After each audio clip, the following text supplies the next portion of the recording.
Welcome, everybody, to yet another Flesh Talks live stream. How are we all doing on this Wednesday? I was going to say Tuesday. It's Wednesday. I'm losing my days, man.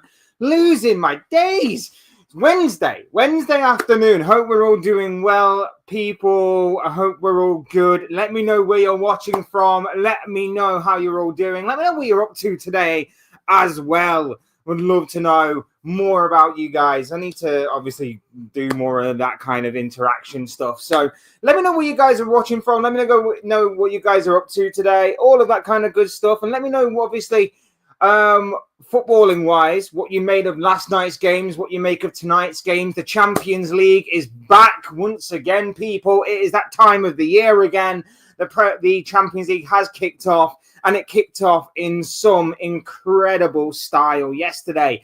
Obviously, from an English footballing standpoint, both Arsenal and Tottenham kicked off their Champions League campaigns with big wins yesterday. Arsenal super subs saving them, whilst the sloppy Tottenham side managed to get past Villarreal. But a win is a win. 3 points under their belts. It's a fantastic return to the Champions League for Thomas Frank's Spurs side.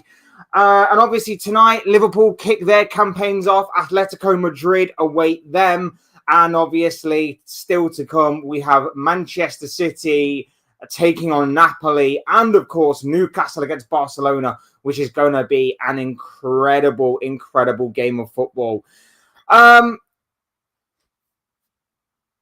are we all doing? How are we all doing? I hope we're all good. Let me know what you guys are thinking and feeling in the chat. Obviously, we've got some talking points to get through today. We're going to be talking about the Champions League. We're going to be talking about the win for Arsenal. Can they actually go on and win the Champions League for the first time in their history this year? Is this going to be their year to win a major honour? We're going to be talking about that. We're going to be looking ahead to Liverpool's game tonight against Atletico. And, of course, if you guys have anything that you guys want to discuss as well, obviously feel free to hit up that chat. That is what the chat is there for. This is your show as much as it is mine. And I cannot wait to hear from you all on that. As always, hit the like button if you haven't already. Subscribe if you are new. Both things are always and forever greatly appreciated. I'm looking to get to a 1K before the end of the year. That would be absolutely phenomenal if I did that. And like I always say, I really do appreciate each and every single one of you, not just for being here on the live streams, not just for watching the videos and the short videos that I do, but just for the support in general. You guys are absolutely amazing. And like I say, it is beyond whatever I expected to get. So I cannot honestly thank you guys enough. Hope we're all doing well. Like I say, big up Ballum, who's already in the building, ladies and gentlemen. Hope you're all doing well, my friend. It says, hi, Fletch, how I'm good. Are you? I'm good, bro. I'm good. And I'm glad to know that you're good as well, my friend. Like I say, let me know what you are up to today, my bro. Reality talk. Juventus and Borussia Dortmund match was quite eventful. Yeah, that was another incredible night. As much as obviously Arsenal and Tottenham got their Champions League campaigns underway, there were other games that took place last night. And the 4-4 draw between Juventus and Borussia Dortmund was absolutely phenomenal, to say the least. Real Madrid also got their Champions League campaign off to a win last night, a 2-1 win for 10-men Real Madrid after substitute Danny Carvajal got sent off. Trent Alexander-Arnold went off injured in that game. I'm not going to be exactly celebrating that injury like a couple were yesterday. By the way, if you are one of them Liverpool fans that were celebrating the injury yesterday, I don't condone it. I really don't condone it. Get a life. Simple as that. Get a life. If you're celebrating an injury, I don't care what he's done. I don't care how you feel about him personally. Any sort of injury, no. No. Just no. Newcastle United versus Barcelona is on Thursday. Tomorrow night, I heard. Yes, tomorrow night, Newcastle return to the Champions League to take on Barcelona. Barcelona traveling to St. James's Park. That is going to be an incredible game. What are our predictions for that game, by the way? Reluctant Gamer asked me yesterday what my predictions were, and I said 2-2. I actually do think Newcastle can take a point tomorrow night at St. James's Park, a bit like how Newcastle beat PSG a couple of years ago. I know it's a different PSG side back then, but they're obviously going away from home, first game back in the Champions League. It's going to be tough for Barcelona tomorrow. So I'm interested to know what you guys are thinking and feeling about that game and what your predictions are for Barcelona going up to Tyneside to take on Newcastle. Grimsby Town keep winning in the League Cup. Reality Talk, who will knock them out? Obviously, we'll have to wait and see how far they can go. They are the talk of the competition so far. They've obviously knocked out Manchester United. They knocked out Sheffield Wednesday yesterday. Incredible stuff from Grimsby Town. We shall see how far they can go, man. But they are they are certainly drawing some attention to themselves in this tournament. So we shall see what happens in that one. Reality Talk, when is your Premier League predictions video? Tomorrow or Friday? I'm going to be putting it out there tomorrow. So I'm going to be putting it out there tomorrow, get a couple of days worth of predictions, and we shall see, man. We shall see. But it should definitely be tomorrow. Reality Talk, have you tried Rubicon sparkling mango drink? Having some right now. No, I'm actually not. Is it any good? Mango's a bit hit and miss for me. It can be really, really good, but sometimes it's a bit, I don't know, take it or leave it kind of thing. I don't mind it. I'm just, I'm intrigued though. Reality Talk, I'm a viewer from Balham in Southwest London. My guy. Reality Talk, I never tried Hooters. What about you? No, can't say I have. Yeah, like I say, I feel like you guys come here and we talk football and stuff, which is cool. But I want to kind of get more interacting with, especially some of the regular viewers as well. Because I enjoy talking the football talk, but I want to also branch out more as even just a human, more as just a humane. So I just want to get to know more of the regulars a bit more, and such as yourself, bro. So yeah, we should, like I say, if you don't want to, that's fine, fair enough as well. But yeah, it's cool. And like I say, I always appreciate you being here, and you're like one of the long time supporters, subscribers. You've been there since like day one, bro. So yeah, like I say, I appreciate you, and I appreciate everybody else that's here, that's watching right now, that's watching on playback, or whatever the case may be. Continue to hit the like button, guys. Continue to subscribe. All of those things, greatly appreciated. But yeah, appreciate you all. Are you nervous about Everton at home in a Merseyside derby? Reality Talk, Liverpool should win. Yeah, I'm always nervous about those games because, yes, you're right. Liverpool should be winning those games. But at the same time, we all know that Everton turn up for those games more so than any other game in the season. Not only that, though, but Everton have actually started the season off pretty well. The signings of the likes of Jack Grealish and Kiernan Dewsbury Hall in particular have actually worked wonders so far for Everton. And they've actually had a pretty solid defence for the beginning of the season. And obviously, Liverpool, despite the fact that we are 12 points out of 12 so far this campaign, we obviously haven't quite been at the races in terms of performance yet. So there is a bit of a struggle there, and there is a bit of a worry there. Of course, there is going into them games, because I would hate to lose to Everton. I hate to lose to Everton in general, but I hate to lose to Everton more so.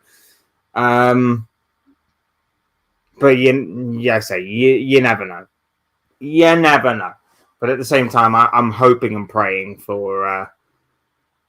I'm hoping and praying for that. Fingers crossed.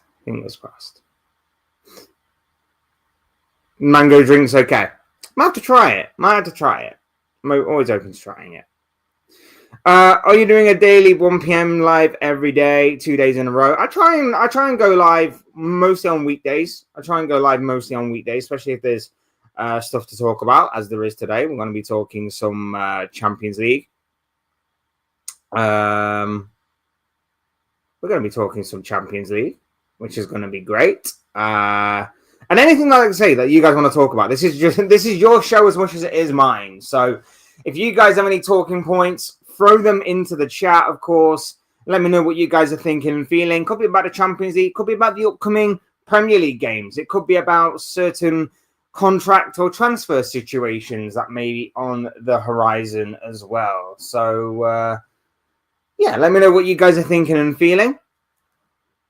Football is a strange game, Fletch. Tottenham was final by an own goal, won a final by an own goal, and their first match in the UCL they won by an own goal under new manager Thomas Frank. Interesting that stat. Yeah, I mean, football is full of strange coincidences and strange facts and stats and things of that nature. It's quite interesting, all of that kind of stuff. And if you can throw out a good stat there, it is bizarre. I think one of my favorite stats that I read recently was, is it Jibril Cisse? If anyone remembers Jibril Cisse, Liverpool fans definitely will. When he went to QPR, I believe, in every game he played, he either scored or got sent off in. And I know he only played like 11 games or something like that. But apparently, I just want to double check, see if I got this right. See if I got this right. But I'm pretty sure I read the other day that this was genuinely the truth. That during his time for QPR,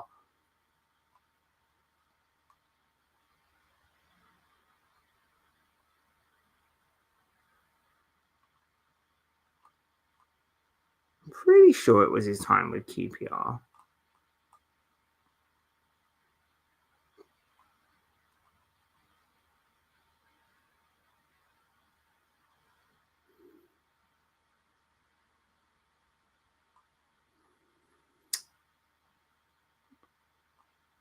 Might not have even been him. It might not have even been him.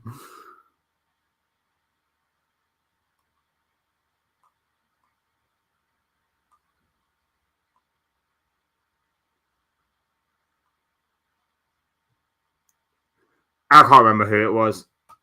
I thought it was him. I don't know. Anyway, interesting stats, interesting weird things. We move. Had a bit of a nightmare there. It might not have been him. It might have been someone else. What did Triple C say then pop in my head? I don't remember. Someone else, maybe. I don't know.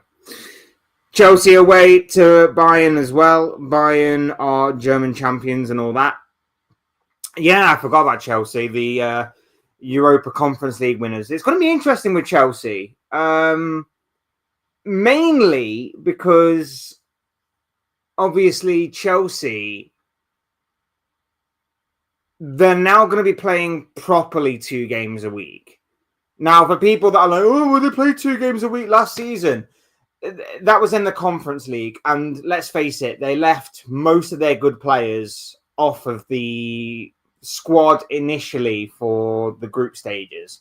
And even when they got to the knockouts, they were expected to still win those games, even without the likes of Cole Palmer in their squad. So, you know, like they're now going to be playing 2 games a week properly. So it's going to be interesting to see how they balance that out. It's going to be interesting to see if that kind of fatigue, especially carrying it over from the Club World Cup, is going to catch up with them sooner rather than later. It's going to be just interesting in general just to witness what Chelsea can or can't achieve this season. But yes, I personally can't wait to see what Chelsea are going to be throwing up for us. And again, the game against Bayern should be interesting.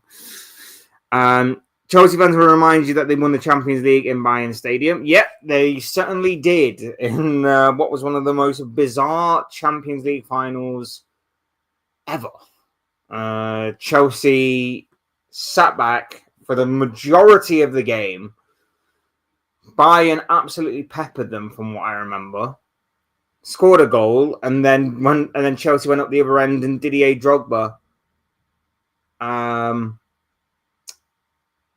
Didier Drogba with what Didier Drogba does best: turn up in big moments. Absolutely phenomenal player. They not only went to Bayern's ground and won, but they beat Bayern in their own backyard in the Champions League final, which was massive. And both times Chelsea have won the league, they've been the underdogs in the entirety of the tournament. I don't think a lot of people were expecting them to win in 2012. I don't think a lot of people were expecting them to win in 2022. 2021, because Liverpool got to the final and lost to Real Madrid in 22. So, yeah, proper interesting stuff. But anyone think that Chelsea are potential dark horses, potential outsiders in this tournament? Like, I don't think you can ever write Chelsea off, and they do seem like they are building. Maybe not into a league team for right now, but maybe a cup team. And maybe that's just going off of recency with the whole Europa Conference League triumph and, of course, the Club World Cup triumph as well. But does anyone actually see maybe Chelsea being an outsider for the competition this year? I'm intrigued to know. Let me know in the chat. Let me know in the chat what you think about Chelsea's chances this year, or about anybody else's. Maybe you got someone else in mind. For me personally, I'm looking at PSG as obviously the defending champions. They're the favourites. Then it should be Liverpool, and then after that, there are quite a few teams that you can maybe throw into the mix. Real Madrid, obviously, for historical reasons. Barcelona, again, historical reasons, and obviously for the kind of squad that they have right now in terms of getting to the semi-final last year, maybe learning from that experience and maybe going again, and obviously having a very, very good attack. You can maybe throw Chelsea in there, like I mentioned. Manchester City under Pep Guardiola maybe can get a mention as well.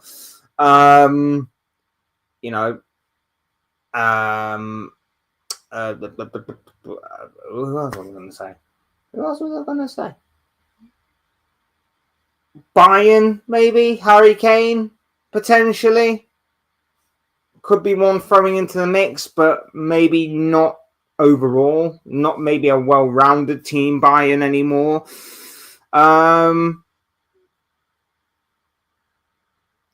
There's quite a few teams that I think you can throw into the mix, but I'm interested to see from you guys whether or not, or what you guys think. Who is the actual favourite in your mind for the Champions League this year? Is it the defending champions? Is it a team like Liverpool? Is it maybe an outsider? A Real Madrid, a Barcelona, a Bayern Munich, a City, Chelsea, an Arsenal maybe? We're going to get on to Arsenal a little bit later.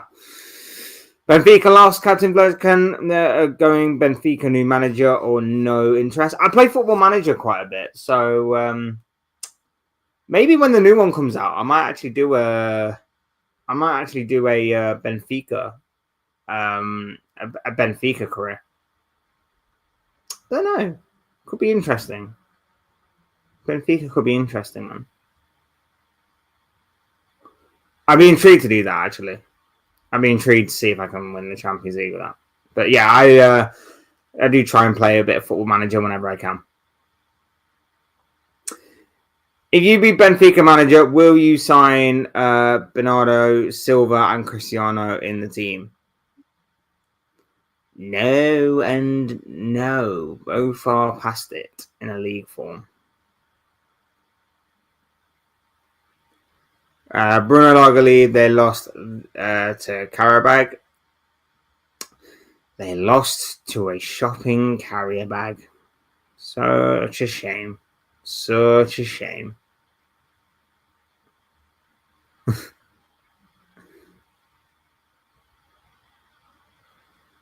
Such a shame.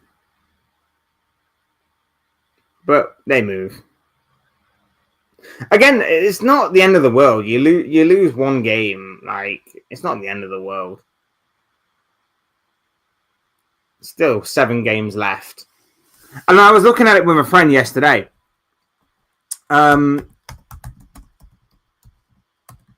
If you want to take your chances, in the knockouts, realistically, you only need, about 12 points or something? You only need like roughly 4 wins to pretty much guarantee your place in the sort of knockouts to the knockout, if you like. And Aston Villa qualified straight to the knockouts in 8th place with 16 points. So realistically, you need about four wins, half your wins to qualify for, or half your games as a win to qualify for the sort of knockout to the knockouts. And then, of course, you need 16 points, so another draw on top of your 4 win, or another win and a draw on top of your 4 wins to get to the top 8, realistically. If we're going off of last year, of course. Obviously, this year it could be lower, it could be more, but that's roughly what you would need. So it's not the end of the world. You pick and choose, maybe. And I did mention this yesterday as well. It's going to be interesting this year to see if teams are going to be a bit more strategic in the way that they maybe look at who they may get in the knockouts. Because obviously what happened to Liverpool last year in terms of they actually topped the league, but then got the most difficult knockout draw in PSG. It's going to be interesting to see if teams will look at the look at the league phase and go, right, well, as things stand right now, if we were to win this game, we would be here, and then we'd face one of these 4 teams. Whereas if we actually draw, we could actually go either where we are right now or a little bit lower. But in terms of going a little bit lower, we could face one of these 4 teams. It's a bit weird how it works. I personally think it should just be a random draw to make it somewhat fairer. Or at the very least, whoever gets top gets the lowest ranked team in the league. I don't think PSG were the lowest ranked team in the league, which made it weird. Maybe they were. I can't actually remember now off the top of my head. But I don't know. It just seemed a little strange the way it was done. And I'm not making excuses, by the way. Like I say, PSG only qualified through the knockouts to the knockout on merit. Liverpool qualified first through merit. So it's all done by merit. I get that.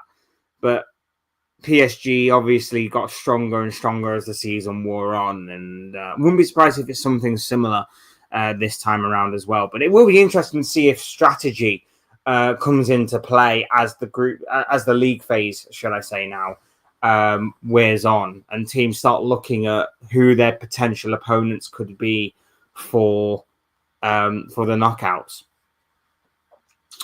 English media say Jose Mourinho to Benfica. You see this happening. Would you believe Benfica have Chelsea away and Real Madrid away in the Champions League fixtures?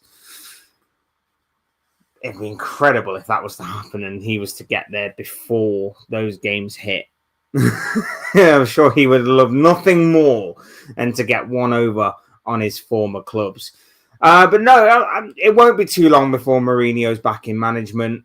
Mourinho's name still carries a bit of weight in football, not to the point where he will get a top job. I don't, with all due respect to someone like a Benfica, but it certainly could. It could be only a short amount of time before he's back in management. I'd love to see him back in the Premier League. I really, really would love to see him back in the Premier League. I think the Premier League benefits from having a character like him. Maybe like I say, maybe a Wolves or something. Maybe a Wolves, West Ham, another London club. Does like London, so. They had Chelsea and Real Madrid away. Benfica. Ruben Amorim to Benfica after match on 19th of October 2025. If we were to get another Manchester United manager sacked, that would be funny. Speaking of Jose, by the way. As we know, Ruben Amorim is a decent manager. Why has he failed, and when you see him leaving? He's failed because the entire club of Manchester United is rotten to the core, bro. It's rotten to the core, and it doesn't matter what manager comes in, the manager's screwed. And until they can sort out the entirety of the infrastructure and everything else that goes along with that, whatever manager they bring in is going to be screwed for a long, long time. That's the way that I see it. So Amorim probably is the right manager, but at the wrong time. The next manager will probably be, again, maybe another right manager, but wrong time. Or he'll be the right manager at the right time, but he won't be the manager to get them to where they want to be, which is at the pinnacle of English football. Maybe the next manager that comes in may be the right manager to somewhat lay the foundations, help rebuild the club from bottom to top again, and maybe get them on the path to where they want to be. But either way, it's going to then take them even longer to get to where they want, because they just keep on burning everything down to rebuild it again. Before they've even done anything, really, they've decided, oh no, we're going to go in a different direction before we've even begun. And that's why I see Amorim maybe not even making it to Christmas. Maybe before Christmas we see another managerial sacking at Manchester United. Again, I rate Amorim, but as I said yesterday, he's creating problems for himself, even more so than the problems he's already got at the club. But the fact is that he actually may be the right manager, but he's just there at the wrong time. Ruben Amorim could go Benfica and rebuild. Will save your career as a young manager. Like I say, I'll stick to Football Manager for now, bro. I'll stick to Football Manager for now. If you remember, Brest played PSG in the UCL, two teams from the same country, and Brest did well. Simply no chance against Paris last season in the UCL. It was a playoff for last 16 or something. Yeah, so there's playoffs to the knockouts, and both teams played each other. And Mika Richards was having a field day. With the French side known as Brest. He could not stop laughing. He could not handle that there was a team in France called Brest. Simple as that. Prediction for Bayern Chelsea. Goals. 2-2. Because again, Chelsea's Achilles heel is their defence. Who have Bayern Munich got? Harry Kane, one of the most deadliest strikers in the game right now. I'm going 2-2. I am going 2-2 in that game. Jose Mourinho to West Ham only makes sense. London team, Olympic Stadium, and so on. Would Steven Gerrard to Benfica make sense to you for him as a young manager? I think he needs to go Championship, Gerrard. I think the step from Rangers to Aston Villa was a step too big, and it was too soon for him. I think a step to the Championship will be beneficial for someone like Gerrard, in my opinion. If he was to continue in management, that is. Man United fans saying it will be good if Chelsea tired from midweek Champions League, but I think it will raise Chelsea's level and they will be locked in, and Old Trafford will be a walk in the park after Bayern. I mean, I said at the beginning of the season that I think Man United can certainly benefit from having one game a week. And if they were to take advantage of teams that were playing 2 games a week, with maybe the potential added fatigue and tiredness, then maybe that could work to the benefit of Manchester United. But having said that, for certain teams, I'm only saying this for certain teams, they actually enjoy playing 2 games a week. Like you say, it will make them lock in more. The momentum that 2 games a week can create, and the way that obviously they're basically going from game to game, will actually be somewhat beneficial to certain teams that have the squad depth and can handle it. The teams that are used to it, especially, will be able to benefit from it more. So that could also play a factor in this. So I think you're right on both accounts. I think you're right that maybe it might be easier for Chelsea, seeing as though they are somewhat used to 2 games a week.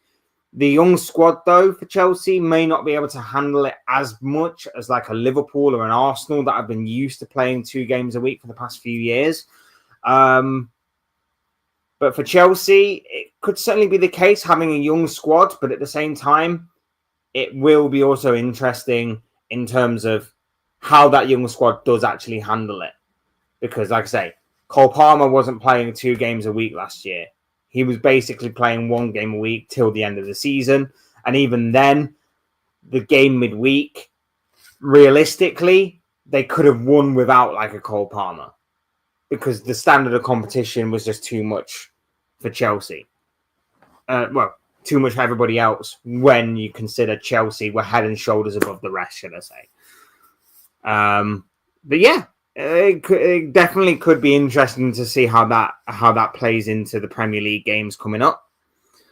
I don't believe in voodoo, but could Man United actually be cursed? Could be. Could be. Could be. Maybe all of Sir Alex Ferguson's title wins and Champions League wins and all of his successes and triumphs were basically deals with the devil. And now the devil is wanting repayment. Maybe that's the case. I'm joking, of course. Aston Villa out of the Cup. Brentford progress in the League Cup. Jordan, Seb, and they have a few old Liverpool players such as talented Fabio Carvalho.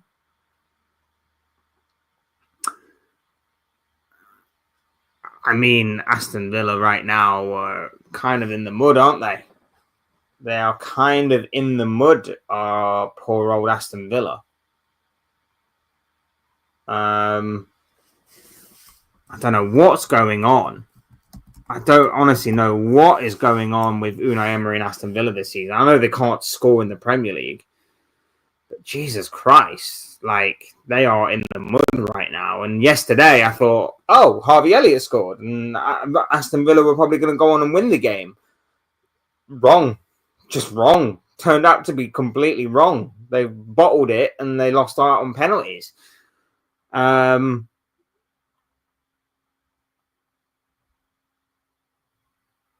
And then, of course, they've got Sunderland on Sunday. They have Sunderland on Sunday. Now, if they don't win that game, and granted it is going to be away from home at the Stadium of Light, that is going to be a problem. That is going to be a definite problem for Aston Villa and Unai Emery. So Villa, there are definitely problems there, and that might be something that we need to discuss at a later date if things continue. Even teams like Bournemouth and Everton have better fundamentals and are simply better than Man United. Every team pretty much is right now, apart from maybe the newly promoted Championship sides. But even then, Sunderland are still okay. Kate had a field day too. Yeah, I mean, they just loved it because of his reaction. I don't know whether it was partially staged. It seems somewhat more genuine than most things you get on mainstream media these days. But everybody else was just having a lot of fun with the sort of puns and all of that kind of stuff.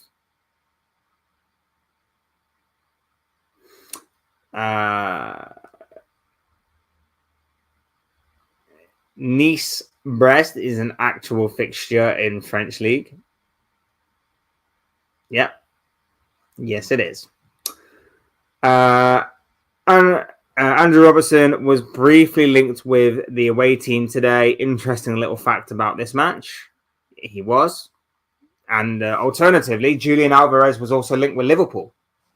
And there could have been a huge swap deal last year between Luis Diaz and Julian Alvarez and Liverpool and Manchester City, in which both players could have swapped. But apparently the deal fell through. I think it was Diaz didn't want to go to City, I think that was the story. I could be wrong, but I think I remember seeing it was Diaz who didn't want to go. I think it was Diaz. Or it might have been, well, it was either one or the other. Either way, the deal collapsed. The deal didn't go through, and Alvarez instead ended up going to Atletico. So how things could have been different. How things could have been so different if Alvarez had gone Liverpool. Like, if Alvarez had gone Liverpool, who knows what would have happened last season? Maybe Liverpool don't go on and win the league. Maybe Liverpool don't go on and sign the likes of Ekitike and Isak this year. Maybe Liverpool don't go on and sign as many players as they have done this year. Things could have been so much different if obviously certain things had obviously gone their way. And again, it's like you said earlier about interesting and strange statistics and facts and things of that nature. Domino effects in this game as well. How things could be so different. It's interesting. I've seen loads of interviews with former great players and managers, and they all said that when you are winning, you love playing twice a week, and it just elevates you. Slot said it too.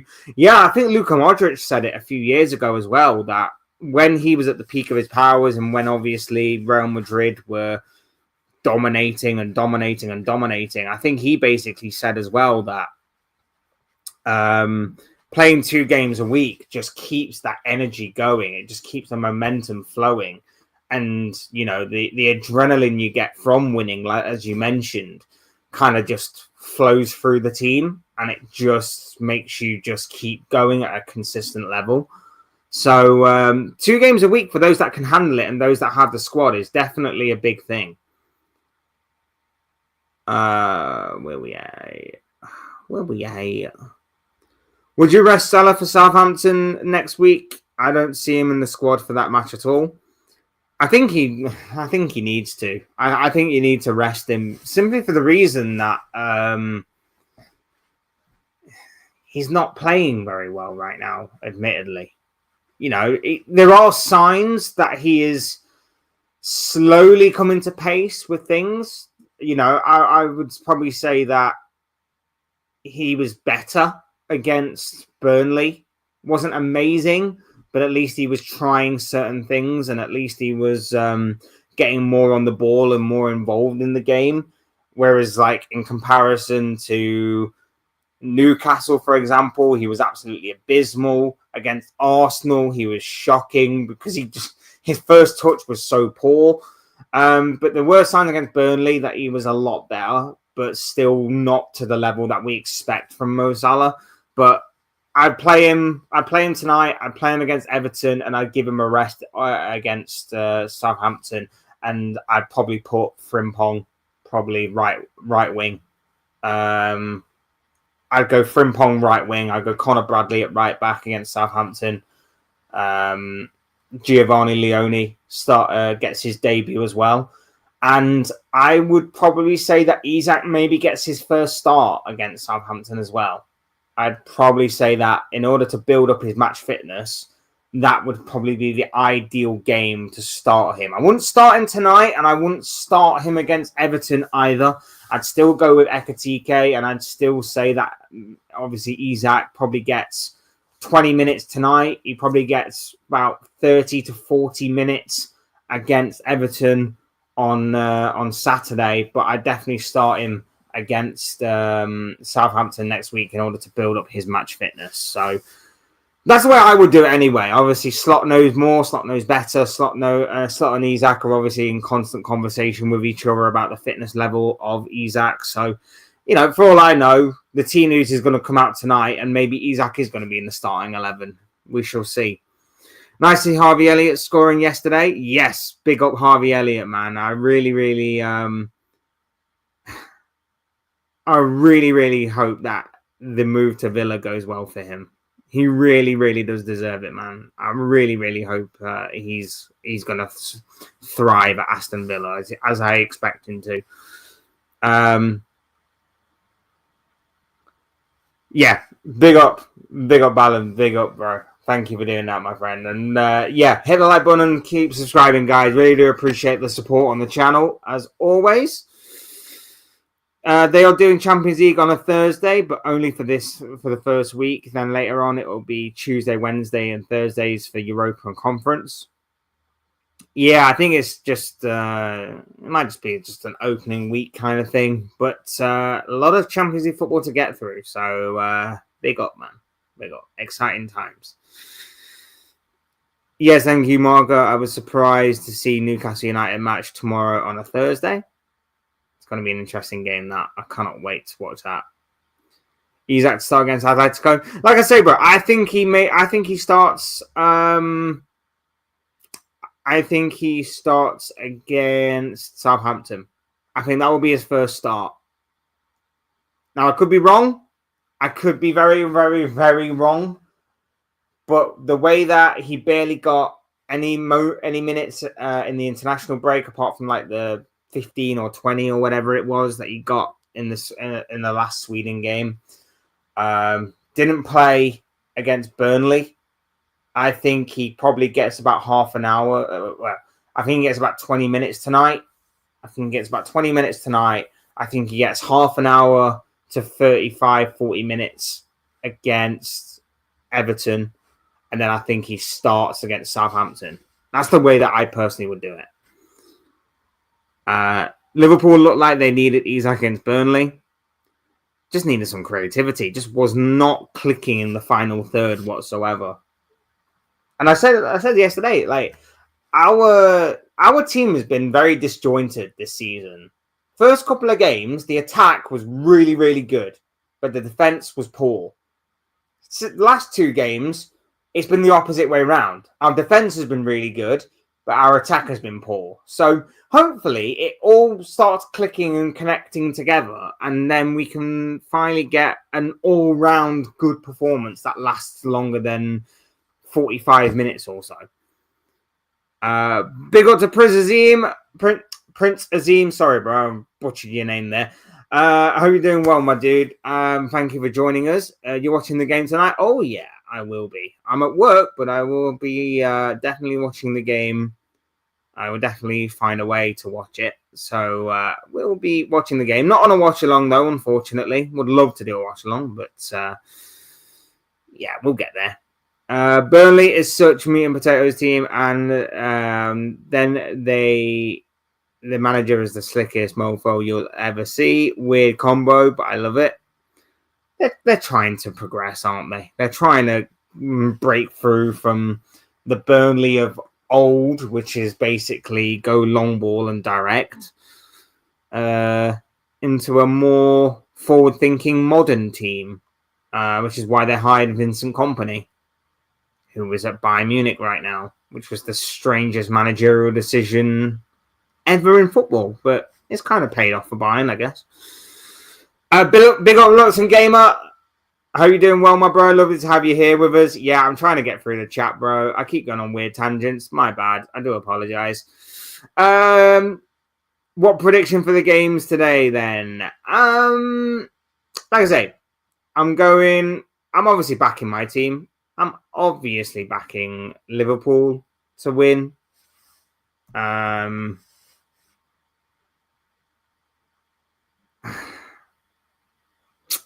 don't know the scoreline though. I'll go 3-2. I'll go 3-2 Liverpool. I'll go 3-2 because I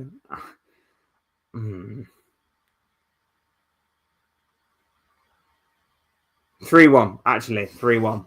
I think tonight is the night where our attack just it clicks. Maybe for one night. But I think our attack clicks tonight. I'm going 3-1 Liverpool. Who else is playing tonight? Let's see. Out of the big ones, I've gone Bayern Chelsea to be 2-2. PSG, I think, will be Atalanta. Inter Ajax. You'd probably say Inter, but Inter have not been amazing.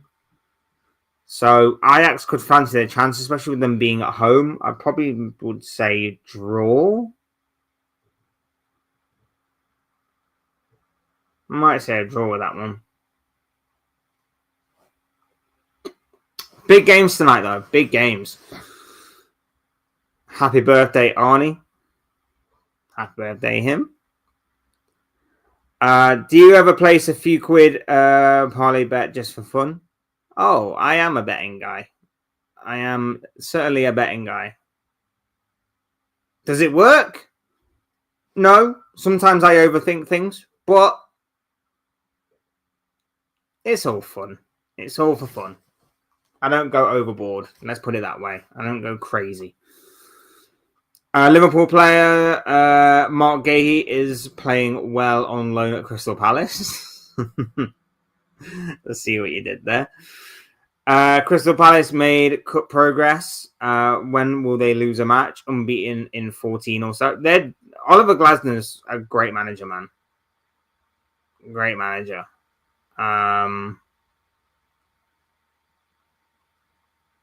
Doing very, very well right now. Doing very, very well right now.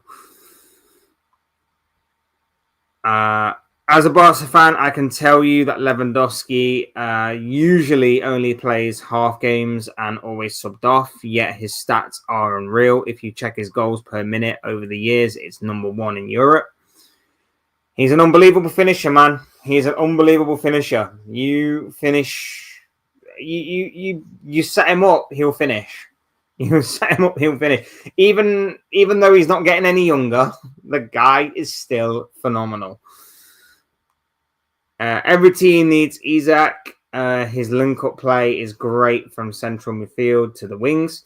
Yeah, he's an all-round striker. He is an all-round striker. Okay.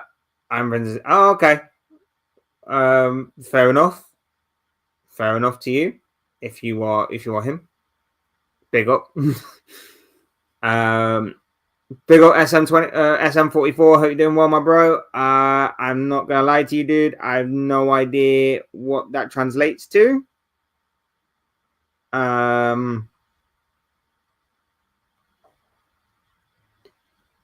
don't know what that means, my friend.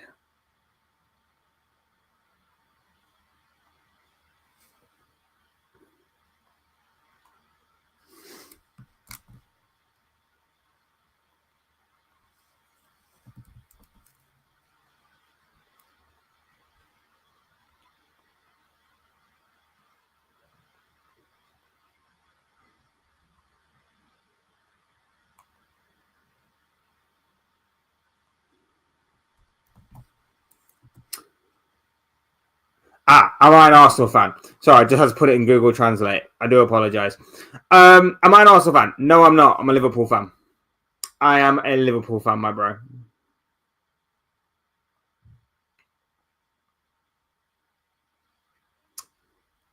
If Liverpool make Atletico look average, it will be another show of strength for Liverpool. You know what? I don't want to lose any game. I just want to see a better performance tonight. I just want to see a better performance tonight. I want to see us actually start to click, not just in the attack, but between defense and midfield. We can draw the game, and I'd be at least happy that we get a good performance. I just want to see us advance in that kind of area, because I know that Atletico are going to be awkward. And I know we are at home, so I know we should take advantage, and we should obviously go for the victory nonetheless. But I'm more so hoping for a good performance tonight, just to kind of, silence some doubters, maybe make a statement, maybe just show signs that we are progressing as a team. Because I know that we've had a lot of change this year, and I know that obviously there is a lot of different players that have been coming in, and a lot of different elements to the team and stuff.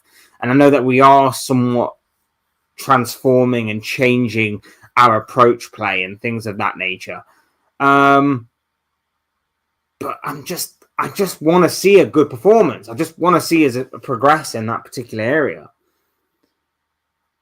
Because Barcelona Stadium is not ready yet. Should they play matches in Notts County Stadium? If they do, will you go watch this? A La Liga match in England, for example. I mean, they're doing a La Liga match in, is it America or Saudi? One of the two.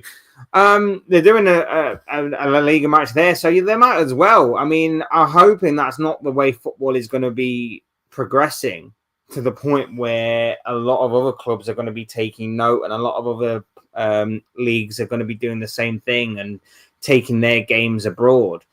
But if La Liga have opened that door, then it could be a possibility that other leagues are going to be following suit. I really hope that's not the case. Obviously, it won't be Notts County Stadium. It'll be a, with all due respect, a much bigger stadium. But it would be actually kind of great just to see Lamine Yamal, the likes of Pedri as well, just rock up at Meadow Lane. That would be amusing.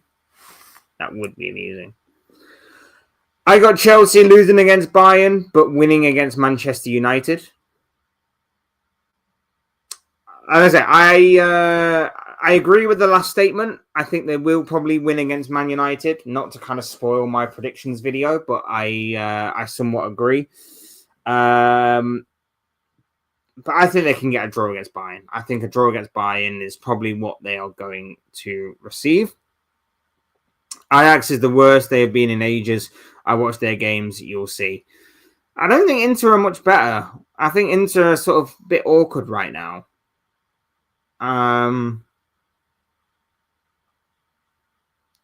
don't know. Like I don't watch a lot of Eredivisie, with all due respect. I will catch maybe one or two games a season, maybe at most.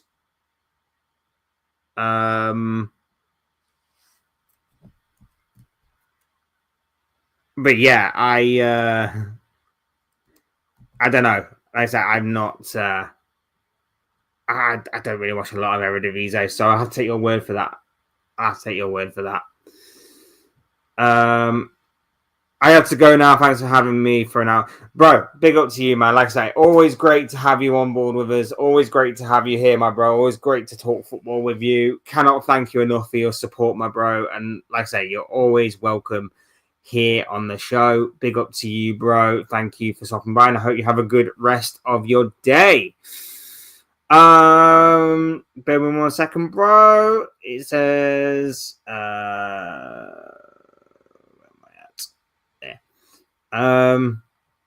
My brother, where are you from? From England? Yeah, I'm from England. I'm from a city called Nottingham. Where are you from, my dude? Let me know. Let me know which part you're from. Where you from, my bro?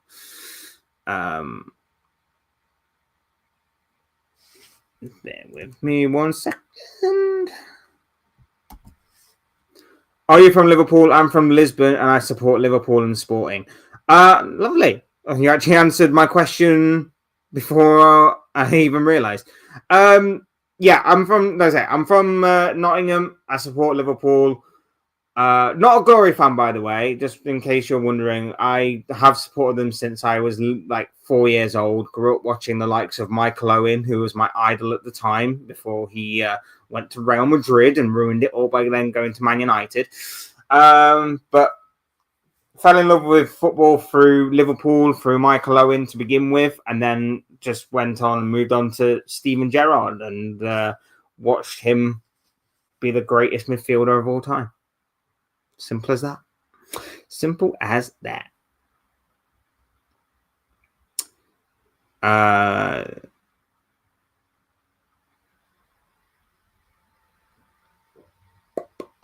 Between you two. Is Isak going to score? If not, who's going to score for Liverpool? I'm back in. So if I'm going 3-1, let's throw some predictions in there. I'm going Salah, Ekitike. Actually, let's go with the front three. Let's go Salah, Ekitike, and Gakpo. Salah, Ekitike, Gakpo is a front three. Atletico Madrid are good. They got that ex-City striker and Griezmann. Alvarez is not playing tonight though. I don't think. I think he's out the game. So I don't think he'll be playing tonight. But yeah, I know Atletico are good. They're solid. They're disciplined. They've gained a bit of flair though over the past couple of years under Simeone, which is something a little different to add to their weaponry that they have. So, it's pretty good. I'm expecting a very good game tonight. I'm expecting a very, very good game tonight between these two sides. It's going to be a tough test for Liverpool. It's going to be a very tough test for Liverpool, but I'm confident the likes of Van Dijk and Konate can handle the majority of what Atletico can throw at us. And it's just about whether or not our attack can actually click tonight. And I'm hoping the likes of Florian Wirtz and Salah can actually produce tonight and actually give Ekitike some service. Past couple of games, he's not really had that much service, which I think has dampened sort of the hype around Ekitike a little bit. So I'm hoping that can change tonight. You working tonight or are you watching the game? I am working, but I will try and have the game on whilst I'm working. So unfortunately, no watch along, but I will be trying to have the game on in the background. Hopefully, my boss is not watching. No, I don't think they will be. I'm joking, by the way. No, I'm totally professional. Owen been some weird takes on interviews lately with Rio going on Kane for going to the Bundesliga and all. Owen's always had strange takes. Owen has always had strange takes. I mean, to be fair, his recent one was actually pretty good. Like, he can destroy a house, but he would not have no idea how to build one. That was actually pretty good. I'll give him props for that. But otherwise, for the most part, his takes are weird. His stories are weird. The one about throwing apple cores in the bin across the room, that was just so strange. He is not a good pundit. He's not a good pundit at all. And he's very, very weird.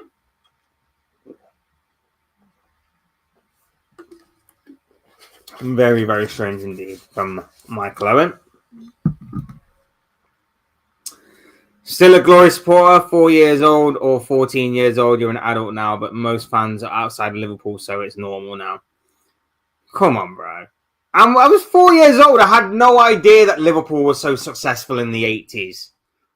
I just liked Michael Owen, who played for Liverpool at the time, and I was like, oh, cool, this guy's awesome. I like this guy. I want to go up and become the next Michael Owen. I was only 4 years old, bro. Plus, it doesn't matter anyway. I'm not one of these people that's like, oh, I mean, I'd be hypocritical if I was to begin with. But even if I wasn't, I still wouldn't be one of these people that's like, oh, you're not from the city that you support, so you're a Glory fan and you shouldn't be doing that, and you're a tourist fan. If that's the case, then why don't we just go the nationality route? Why don't we go, right, well, Liverpool players can only have players that are Scouse. Manchester players can only have players that are Manc. All London clubs must have London-based players. Why don't we just do that? And all Newcastle players should be from Tyneside. Like, why don't we just have that if that's the case? Like, this whole sort of weird debate about why fans are so terrible to be from different places from around the world is just so stupid. But yeah, I was 4 years old, bro. 4 years old.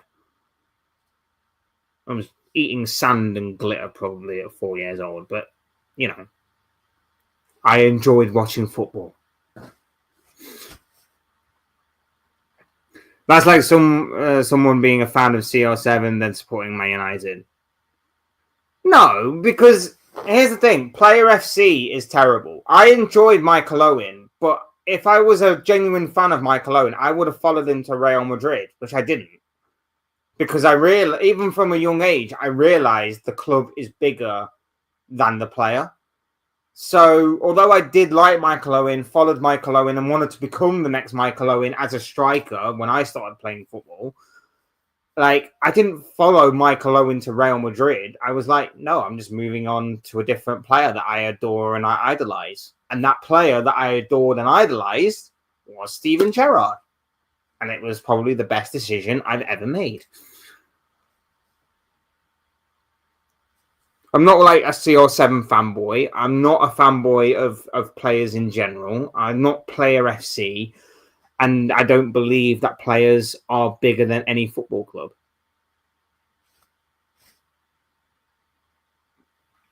Do you think Gakpo would actually prefer to play down the middle and be the number 9 if he had a chance? I think, yes, he likes that in Dutch national team too.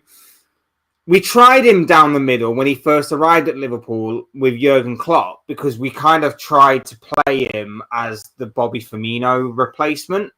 It didn't work. It didn't really work. It worked for like one game, and that one game was a 7-0 victory against Manchester United. Other than that, though, it just didn't work. It just didn't work. I'm from Newcastle. I support Newcastle. I was a massive Drogba fan when I was a kid, but Chelsea was kept as a second team. See, I could never really have a second team in England. I have soft spots for certain clubs. Like, my dad's a Tottenham fan, so I kind of had a bit of a soft spot for Tottenham when I was a kid, but I'd never have like a second team in England. Unless, obviously, it was like a local team. So, my local team, if I had to pick one of Nottingham Forest or Notts County, would probably be more leaning towards County than Forest because they're kind of more underdog. They're kind of the more underdog of the two. Incredible history, obviously, one of the oldest clubs in the world. But I would probably be leaning more towards County than Forest. But I wouldn't really have a second team in England, at least. Maybe abroad. Maybe in a different continent, maybe. But yeah, not really. Griezmann played in La Liga 13 years and never won it. Went to Barca and Atletico, won it. Bent back and Barca won it. Incredible history and incredible career of Antoine Griezmann. Atletico won it when he wasn't there. That was amazing. But hey, Nottingham is that shit that it's easy to support a different team, I suppose. Come on, man. You can't disrespect my city like that. You can't disrespect my city like that. Forest have been good.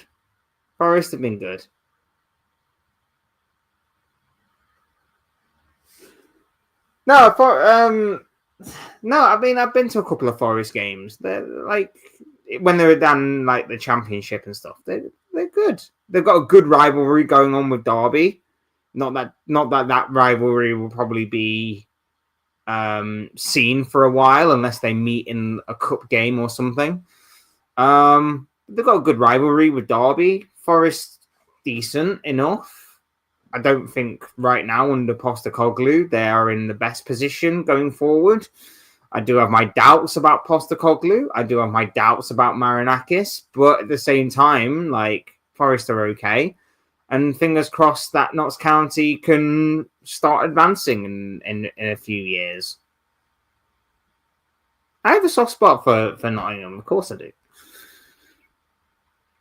When he lays off work, we shall see, because my rota kind of changes week to week, so we shall see. But and then we shall see. It kind of rotates, but for the most part, I do work evenings, so it's kind of annoying. Can Isak deal with bigger competition at Liverpool? At Newcastle, he was the main man. Now Ekitike is breathing down his neck. Can he handle it? We wouldn't have paid the money if we didn't think he could. I think it will just inspire him to get better. I think having that competition will do that. Plus, you've got to think as well, Gyökeres for his national team, that's probably going to inspire him as well. So, especially with a World Cup on the horizon. So, he's going to have some big competition, whether it be at club level or at international level. Both are going to be both are going to be big for him. Owen is a puppet with his talks. Done more crap than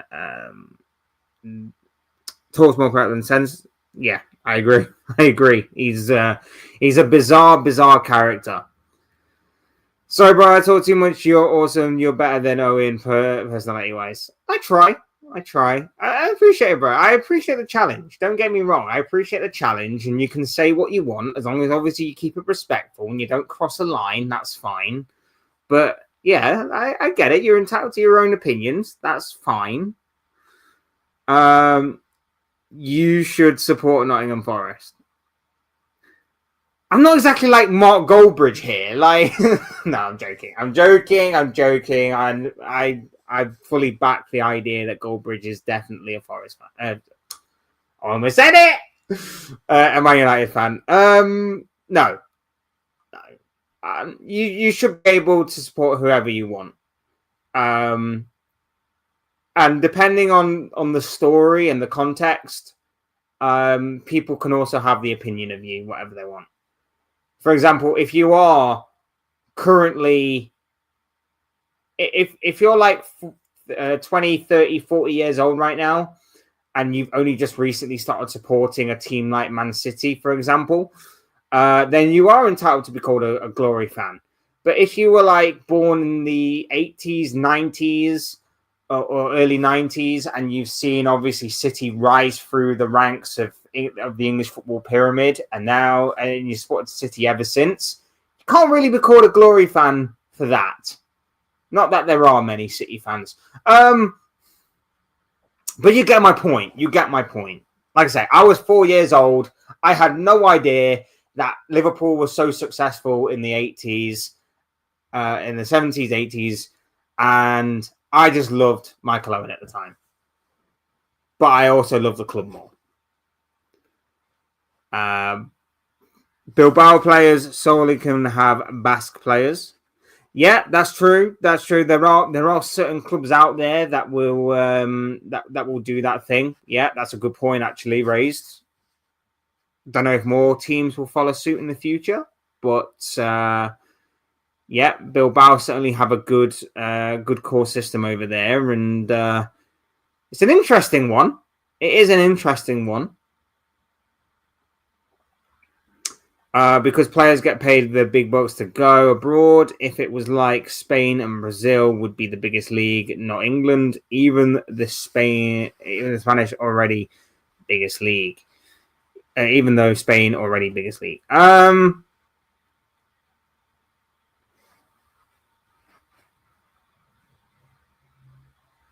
What's this in relation? I'm gonna have to remember now. I can't. My memory is so bad. It is unbelievable. Um,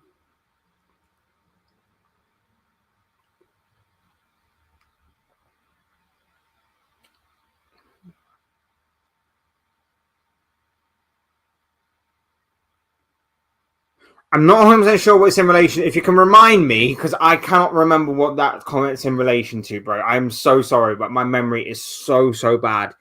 You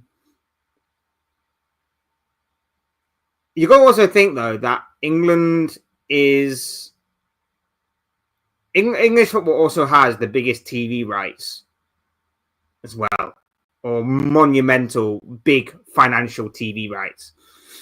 Um, like probably the biggest. Even though we don't get to see most of the games, especially when they're on the friggin' 3 o'clock game, which is just awful. I've still got no idea how you can go abroad and you can watch an English 3 p.m. game on a Saturday over there, but not do it over here. It's bizarre. Massive problem there. Massive problem. Bear with me 1 second, mate. And there we go. I've been a Liverpool fan since 2014. I love the club. I hope we win the UEFA Champions League and Premier League. Will Wirtz fail? My friends at Man United say so. United, that is probably more hope that your Man United friends are saying that than anything.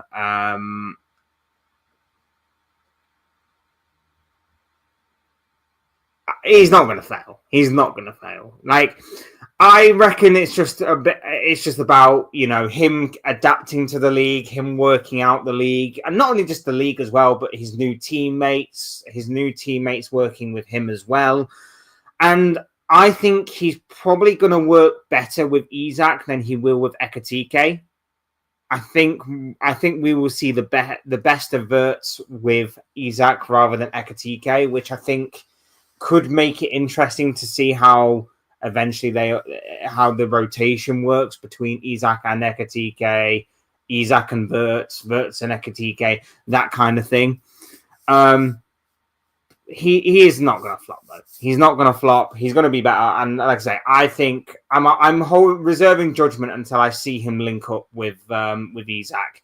I still think he needs to get used to the Premier League. He's not going to have as much time in the Premier League as he probably would have done with Bayer Leverkusen and the Bundesliga. And of course, the Premier League is a lot more physical, in my opinion, than what the Bundesliga is. So he might need to toughen up and beef up in that sort of way. But I have no doubt about it that Florian Wirtz will be a success in the Premier League and with Liverpool. And I'm hoping that the turnaround of his performances begins tonight. I think it will. I think it will. I wouldn't say second team, more like I like the team of Chelsea, but I wouldn't celebrate them winning like that. So bit like me with what I said earlier about Tottenham. There, you have a bit of a soft spot. Okay, I can sort of understand that. Can you explain something? I don't get people saying Everton is a massive club too. Is the city of Liverpool really that big? How much percent of the city supports Everton, you think? Or it goes beyond the city? I think, well, there are obviously a lot more Liverpool fans than Everton fans. And there are a lot more Liverpool fans abroad than I think there would be Everton fans, for example. But Everton were the first club. Everton obviously were the club. They did have Anfield before Liverpool existed, which is why Everton are very historic in that aspect. Everton have also obviously gone on to win some big first division titles and some major honours in the past, but have obviously fallen away due to poor ownership, poor management, all of those kind of aspects. And now they're just floundering around as this sort of mid-table Premier League side that are still trying to recover from, like I say, previous ownerships causing them to go down and things like that. or causing them to decline, should I say. But they're still a solid squad. They're still a solid squad, solid team, solid club. I just hate them. I just absolutely despise them. Like I say, no. Like I say, their fan base is true and passionate. I think they spend a lot more time looking at Liverpool than their own club sometimes, but it's mainly because in recent years, especially, they've had not really a lot to shout about with their own club. So in order to make themselves feel better, they decide to look at Liverpool, their closest and pretty much only rivals, and sort of try and bring them down a little bit. But yeah, it is what it is. I was 4 years old when Chelsea's second team, at least they weren't my main team, just a team I enjoyed watching. That's fair enough. Like I say, there were teams that I enjoy watching other than Liverpool. Like, I used to really, really like Borussia Dortmund back in the day. Dortmund were amazing back in the day, and they've fallen away these past few years, unfortunately. But I like watching them. In England, like I say, I've always enjoyed Tottenham, right from like the Harry Redknapp days to the days of Pochettino. Not so much in recent years, and their fan base can be a bit annoying at times. But yeah, I've enjoyed watching Spurs from afar. Mainly, like I said, because my dad supports them. My mum supports Man United. Can't stand them. But yeah, I've enjoyed watching them. I've enjoyed watching Forest's progression in the Championship to where they are right now. Obviously, like I say, watching County from afar as well. My granddad, big County fan. So yeah, like I say, there are some teams out there that I do find interesting to watch, other than my own, of course. Will you be seething if Griezmann throws out a cheesy Fortnite dancing celebration tonight? A little. Depends, though. Depends how we play. I'm more focused on us than what other people do, to be fair. Isak looks great in training. I'm sure a lot of people look great in training. It's all about whether they can perform on the pitch, though. Gyökeres and Isak have been shocking. Isak shocking last week, playing the entire game together and missing the important game to Kosovo. Like I said, I didn't really watch much of the international break. I've got to be honest, didn't really watch much of that international break. But yeah, I did hear that they weren't. I mean, Isak a little bit more understandable than Gyökeres because there was no preseason for him. But the way that Swedish fans or certain ones tried to pin it on Isak as being the reason why they didn't beat Kosovo because he was selfish and he chose his club career over the national team was very strange. Very, very strange. I love your replies to my chat. I hope you're being genuine. I hope it's not sarcasm, but I try my best, bro. Like I say, it's all honesty here. Like, there's nothing fake here. I don't try and fake it. I don't try and do it for clips or for views or things like that. These are just my genuine, honest opinions. Yeah, you're allowed to support anyone you want. Exactly. That's what it comes down to at the end of the day. Like I say, how people respond is also free to point out as well. How was it being a Liverpool fan during the Brendan Rodgers times? Somewhat better than being a Liverpool fan through the Roy Hodgson era, if you can call it an era of like 6 months. So, yeah, I mean, the Brendan Rodgers times at least had a bit of an uphill moment where we were doing really, really well and finished second, even though we should have gone on to win the damn thing, before going completely downhill. But, again, as we said earlier about football and domino effects and all of that kind of stuff, if we had won the league that year, would we have gone on to get Klopp? And then would we be on this trajectory that we are on now? Would that have all happened? Would everything that has happened the past decade or so have happened without us going through the Brendan Rodgers era, flopping miserably, going on to become terrible, and then going on for this complete rebirth under Jurgen Klopp? I don't think it necessarily would have done. City are expanding their existing stadium, getting that more revenue, trying to get more revenue. They can't fill it, but trying to get more revenue. Note the Spain and Brazil thing. My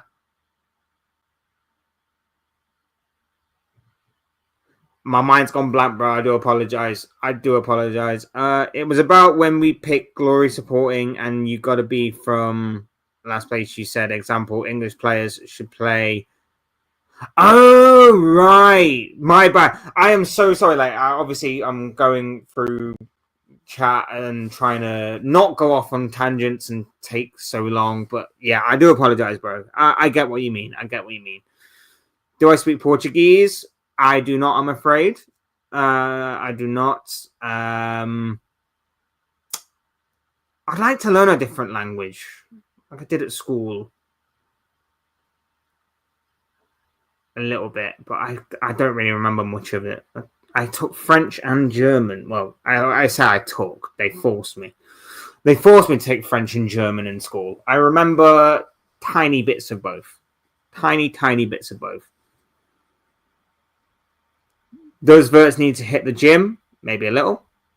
Maybe to bulk up for the physicality that the Premier League throws at you. What's the favourite kit you own? The current Liverpool one. The current home Liverpool kit. My favourite. I'll be wearing that on Saturday ahead of the Merseyside derby. Fingers crossed it goes well. If Liverpool, apart from Liverpool also, you read my mind. You already knew what I was going to say. I would say the AC Milan kit of a couple of years ago. I think it was a couple of years. Yeah, AC Milan's home kit of a couple of years ago. That is probably my favourite kit that I own. Love that shirt. Or the Dortmund shirt of a couple of years ago. That's also very good. Everton had Anfield before. I didn't know. But yeah. Everton were at Anfield before Liverpool came in, and then Liverpool just sort of like kicked them out.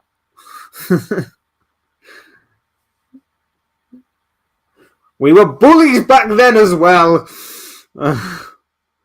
I've been to Tottenham Stadium to watch Joshua versus Usyk. Great stadium. Yeah, I've heard it's a great stadium. I've not actually been yet. I've not actually been for any sort of Tottenham game or any sort of event yet. But it's one of the stadiums that I love to go to because it just looks so modern, so almost like futuristic, almost so great. So yeah, very much looking forward to going there one day. Hopefully, I will be able to. Hopefully, I will be able to do that. Did you see the head collision between Gyökeres and Gabriel? Gyök could not finish the game. I have not. I did not. I did not witness the game yesterday. I only watched the highlights of the Arsenal game. I was at work yesterday, so I didn't see it. And that's also bad news because I was going to actually have Gyökeres in my fantasy team this weekend. So if it's concussion protocol, then he's probably not going to be playing this weekend. And I was going to put him in against Man City. But that might have to change now. That might have to change. Which is not good. Oh dear. Oh dear.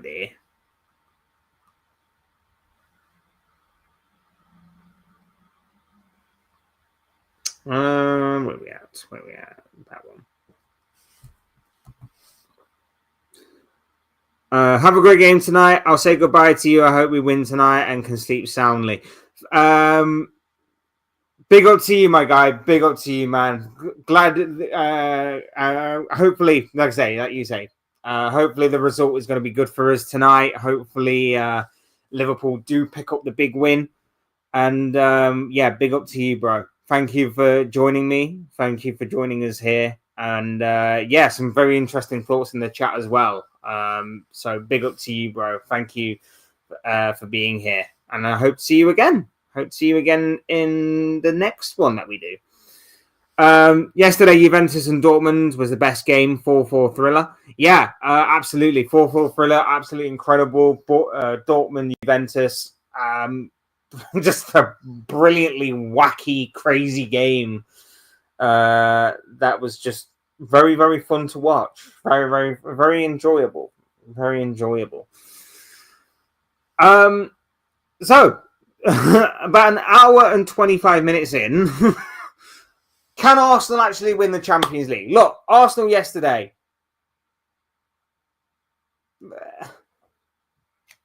In terms of the game itself, not the best. Not the best. Arteta's subs saved him. Bilbao, solid enough, but just didn't have the strength and depth that Arsenal did. Can Arsenal go on to win it? I mean, like I said earlier, I think they've got an outsider's chance. I wouldn't make them favourites. I wouldn't say that they're going to. But an outsider's chance with the defence that they have, they're halfway to potentially winning it, at least. The defence they have is incredibly solid. It's just about whether or not their attackers can be firing on all cylinders throughout the entirety of the tournament. Now, last season, we saw that obviously they flopped against PSG. Their mentality is another question mark, whether they have the mentality to go into big games and actually handle the pressure. Because there was no expectation for them to win against Real Madrid. Everybody pretty much said that Real Madrid were going to get through against Arsenal. That's obviously not what happened. And then, of course,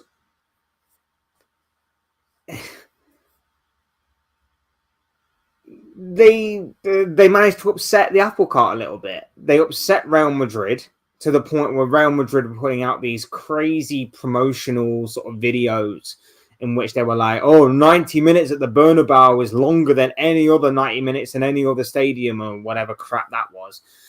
And of course, Arsenal did handle the pressure on that night, but let's face it, that was not the same Real Madrid team that like Liverpool have faced in 3 major Champions League finals before, or any other team had faced up to that point.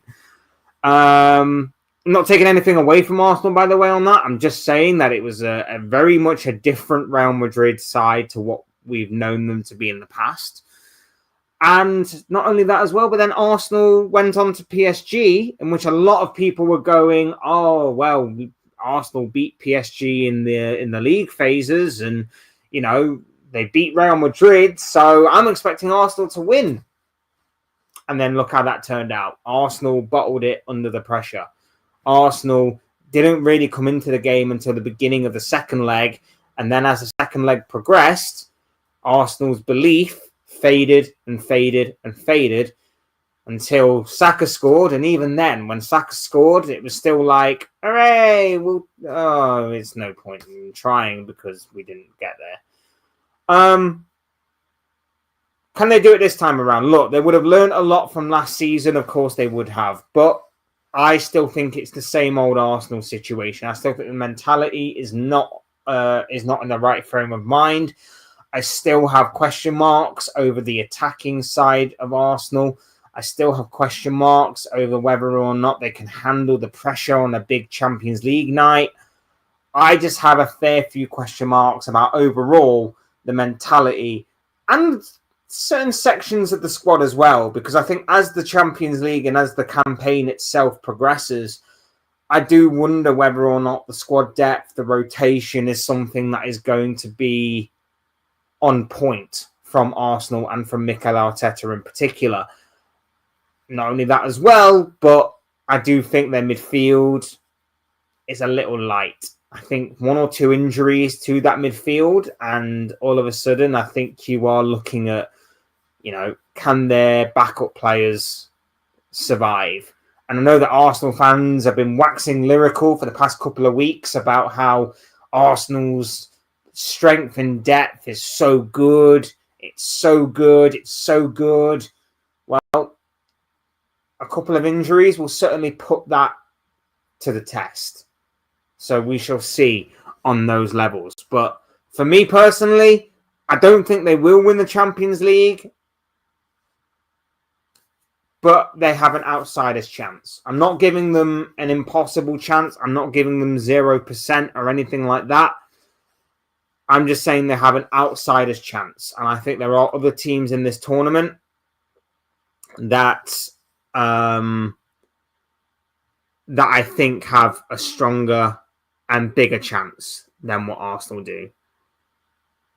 Solid defence. I'm taking nothing away from the defensive side of Arsenal, but their midfield, I'm not 100% convinced by, especially depth-wise.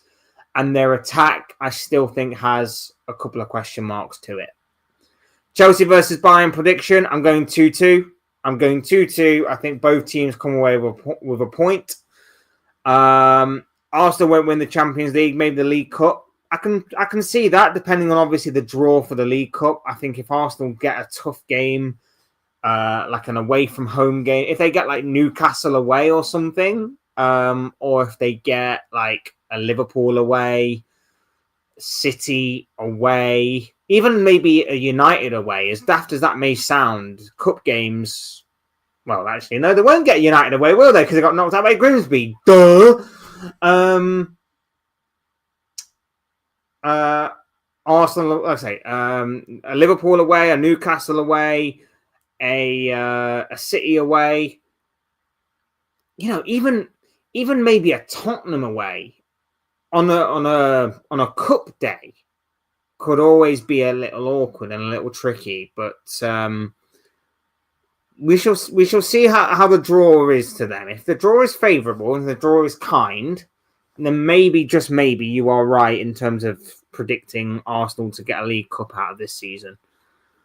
And Mbappe looked great for Madrid this season. He's cooking. I mean, it was obviously going to happen, wasn't it? It was obviously going to happen. I know a lot of people this time last year were questioning Mbappe, but like I say, and just to kind of draw a parallel to Florian Wirtz, he's another one that didn't exactly take to his new league, to the new country and everything instantaneously. It took time, and Wirtz is going to take time. So, yeah, it's interesting to see. Juventus versus Dortmund was 0-0 at the 50th minute mark. Yeah, the game definitely exploded to life, didn't it, after that? Arsenal have the defence to win the Champions League, but not the attack. They are close. Saka is a weak link, in my opinion. Sorry. Saka. You're going to have to explain that one, bro.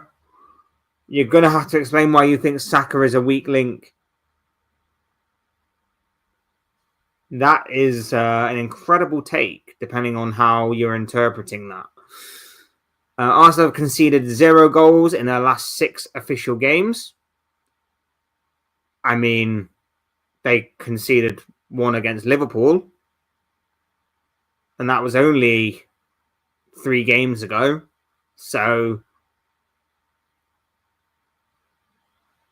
I have to call BS on that one, I'm afraid.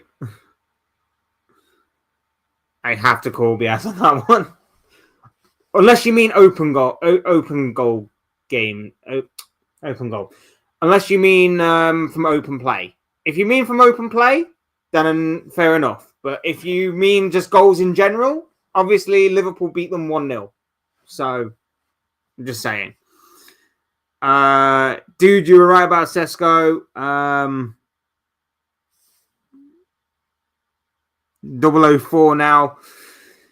You don't rate him at all. I still rate him though, and Amorim is not doing him any favors at all.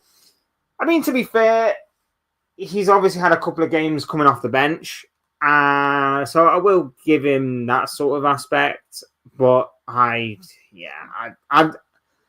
just always found his hype to be overrated. I found his hype to be overrated. I'm not saying that he can't be a good fit for United in some way, shape, or form. I'm not saying that he can't help Man United in any way, but I just never rated him. And I've not rated him in the context of him being a needle mover for an Arsenal or a Liverpool.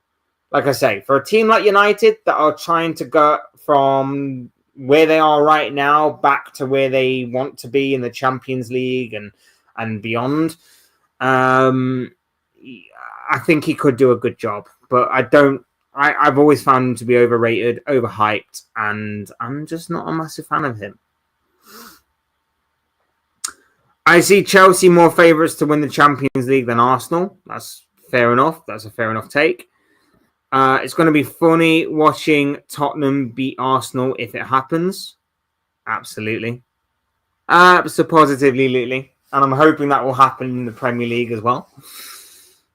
Mbappe was good last season, top goal scorer, but now the team is just doing better. That's why Mbappe looks better. Also, Wirtz, another story.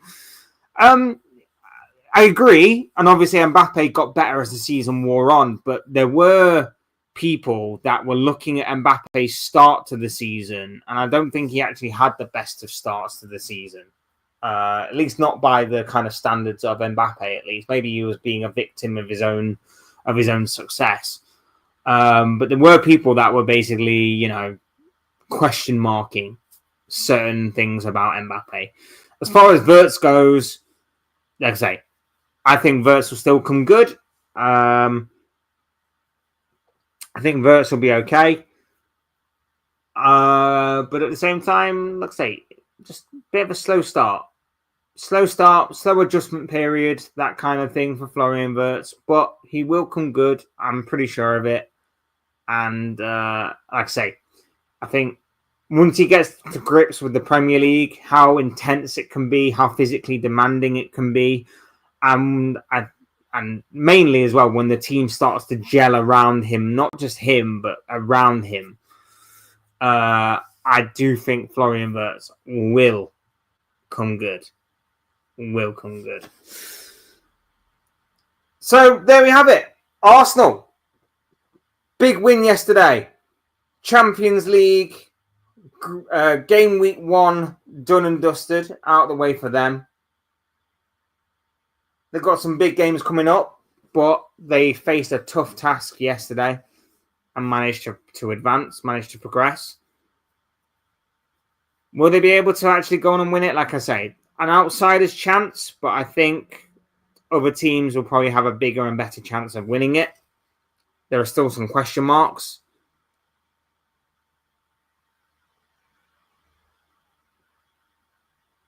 But we shall see, man. We shall see. It's going to be an interesting one. Mbappe's start wasn't bad. I do agree. Wasn't best. I do agree. Was sloppy, and when he started doing well, the balance was off. I think Xabi is doing good now. About time Rodrigo is playing again, top player. The problem for Real Madrid last season was everybody wanted to play out on the left. It made it look a bit imbalanced, and the midfield was off, and the defense was off, and there was no real leadership in either of those two positions. I think Alonso's came in, and I think he shored things up a little bit, and I think he's made it a bit more balanced. Again, early days, because from what I've seen of Madrid this season, they've not been at their peak of their powers just yet, but I think there is a bit of an adjustment period. I think there is a change, obviously, between Ancelotti and Alonso. So that will obviously need to translate to the players. But like I say, again, never rule out Madrid. Never, ever rule out Madrid, especially with the individual talent that they have.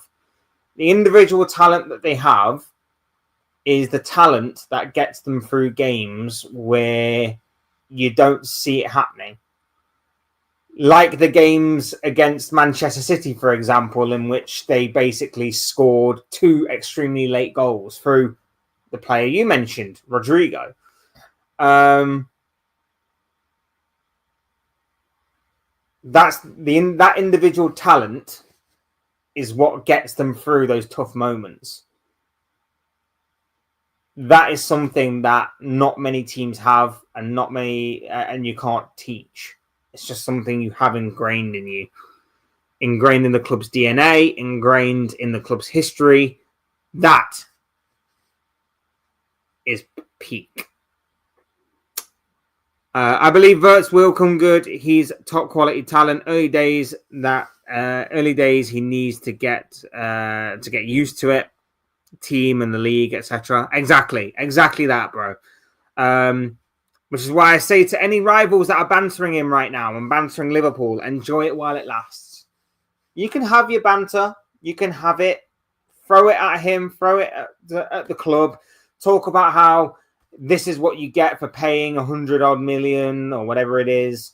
Talk about, him having poor stats. Talk about his poor ratings on SofaScore or whatever other apps you go on.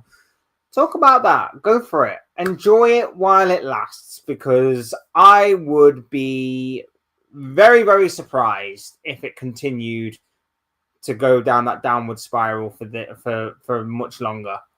Like, I'd be very, very surprised if it did. I don't think it will. I think we'll be fine. I think he'll get better. So I'm just throwing it out there. Enjoy it while it lasts. I agree. You'll take the other one that's playing left. Yeah, I mean, everybody did. I mean, like, Mbappe was pulling out to the left. Vinny Jr. was already out there. The midfield wanted to pull out to the left as well. It just looked so imbalanced, and it was like everybody was getting in each other's way, and there was nobody necessarily in the box at times, and yeah, it's like I say, Alonso came in and made it much more balanced in the opening few days or so. It's funny how your viral try slate Wirtz, but end of the day, Liverpool are first, and they are just jealous that Liverpool are on to better things. Yeah. Look, I said this before. Like, Liverpool are basically in a stage of getting the team to click.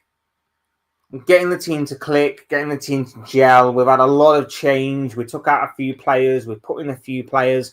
We kept the spine of the team, but the bits on the outside of the spine obviously need time to settle in. Kirkez hasn't had the best of starts. Neither has Florian Wirtz. Ekitike's done well. Frimpong has done well in the moments that we've seen him. Unfortunate that he got his injury, of course, but Ekitike and Frimpong have done well, but the other two haven't. We haven't seen any of Leone yet. Isak's obviously yet to debut.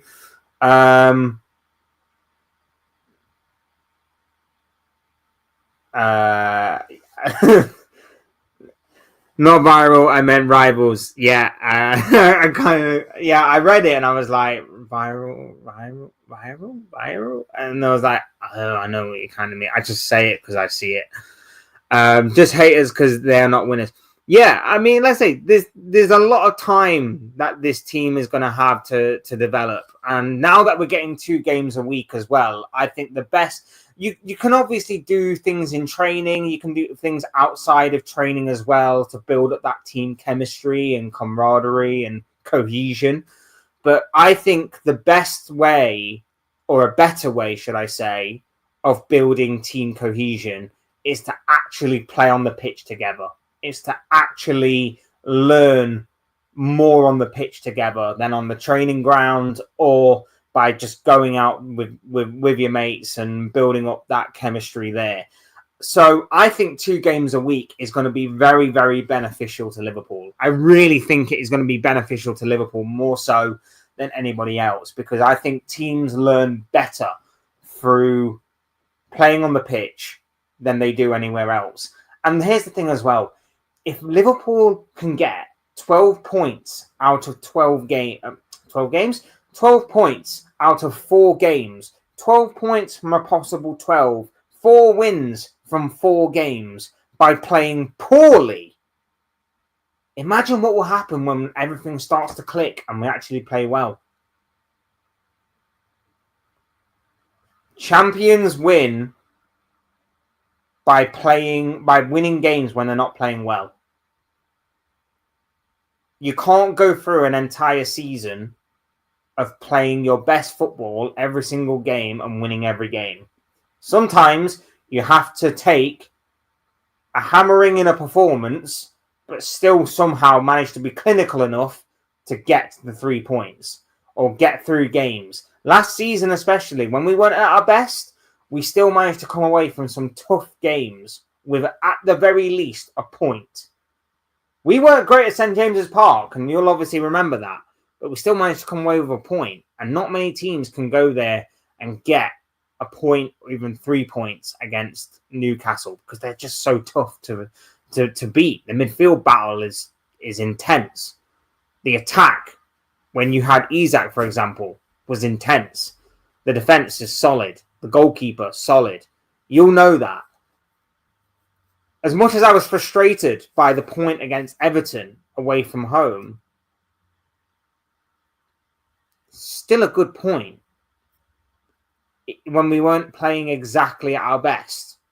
We got robbed by the referee a little bit, but we still weren't great. Point against Fulham, being 10 men down, being down to 10 men. We still managed to get a point at Craven Cottage. No, wait. Anfield. It was Anfield. Because we lost at Craven Cottage against them. Yeah. Still managed to get a point. Even down to 10 men. Those are the kinds of games where you're not playing very well. You just got to dig in, grit your teeth, and just get through it. And that's exactly what we did for most parts of last season. Who's your favourite Liverpool player ever? Steven Gerrard. If Owen and Gerrard, who is the third, I don't rate Michael Owen anymore because of course he ruined that by going to Man United. So Owen, no. So my second favourite Liverpool player of all time that I've ever watched at Liverpool, because like I said, I could go to like Dalglish and Rush and stuff, but they were before my time, unfortunately.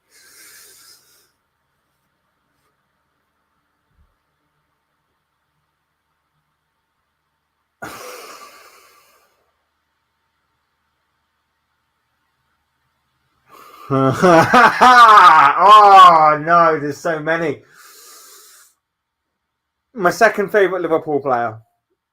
It's got. See, everyone was like, "Oh, it's got to be Mo Salah." But here's the thing.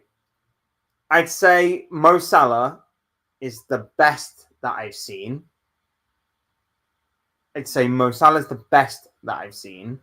Gerrard is my favourite. Salah's the best. Gerrard's my favourite. But I've enjoyed watching Luis Suarez and Bobby Firmino.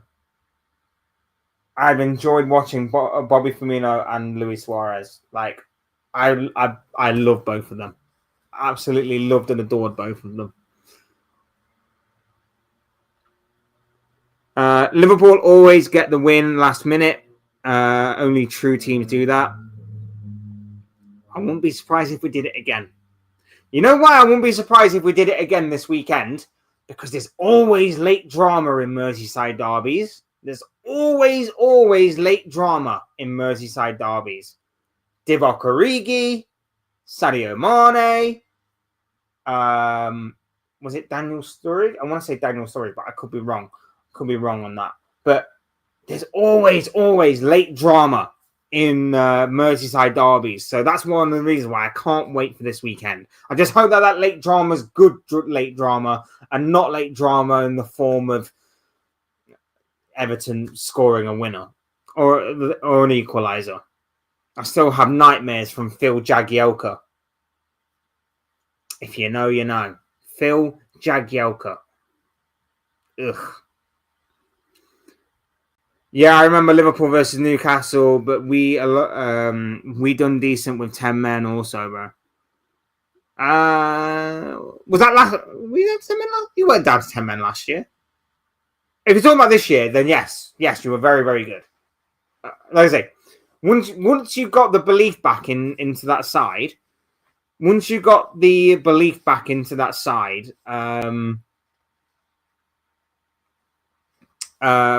you scored the goal to half the deficit at 2-1, that's when you started to shine again.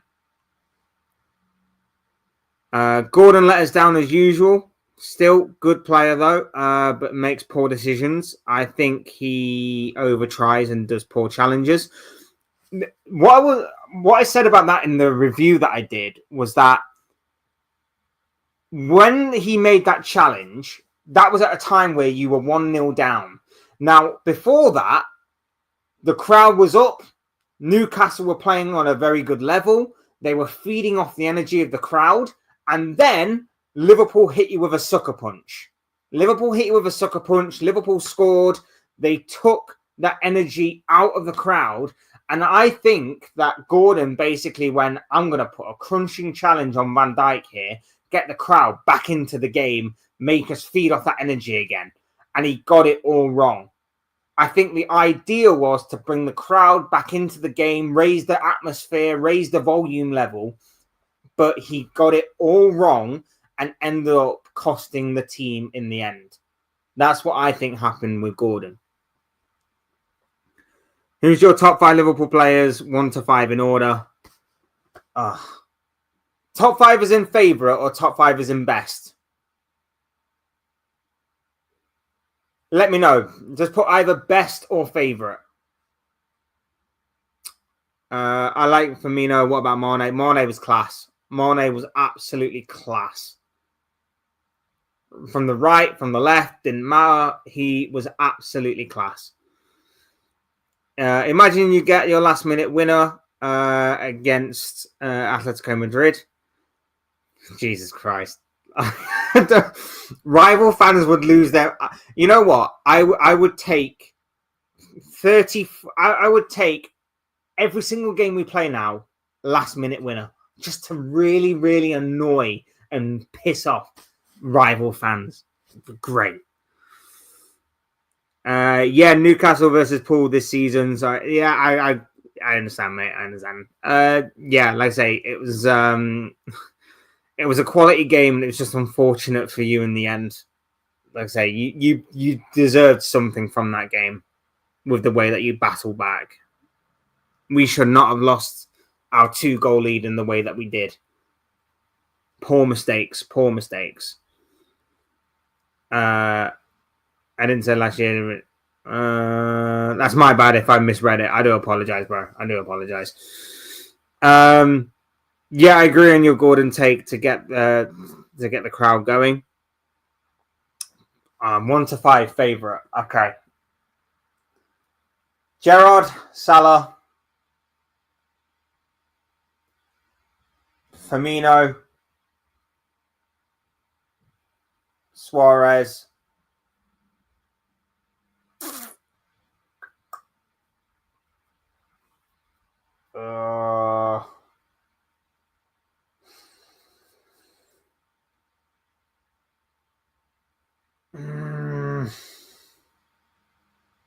Gerrard, Salah, Firmino, Suarez.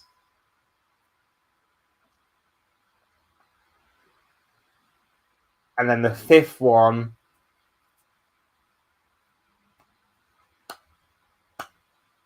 I don't like this. The fifth one is between three. The fifth one is between three players. Mane, Virgil van Dijk, Xabi Alonso.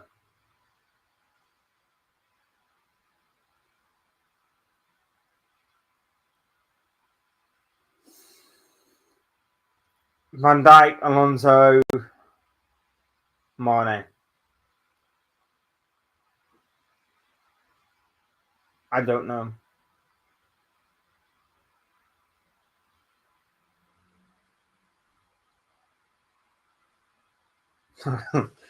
No, actually, forget all that. Alberto Aquilon. No, I can't even say it. I can't even say it. We'll put Alberto Aquilani honorable mention. Honorable mention, Aquilani. No, I'm joking. I'm joking. Definitely not.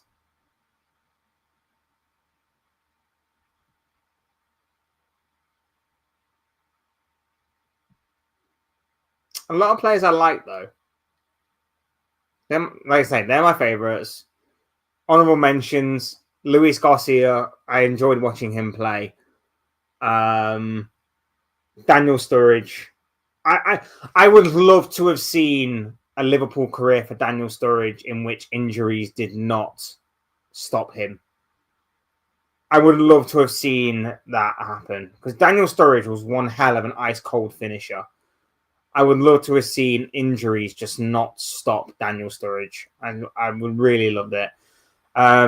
Fernando Torres in his prime. The only reason why I don't put Torres up there is because of the way that he left the club.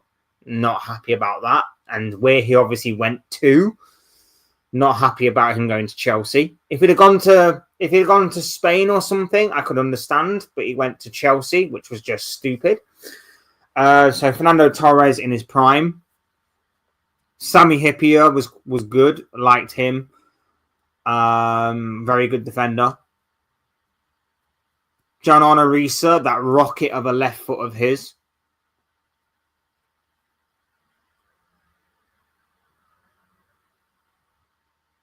Dirk Kuyt. I like Dirk Kuyt as well. Proper workhorse, Dirk Kuyt. Proper warrior.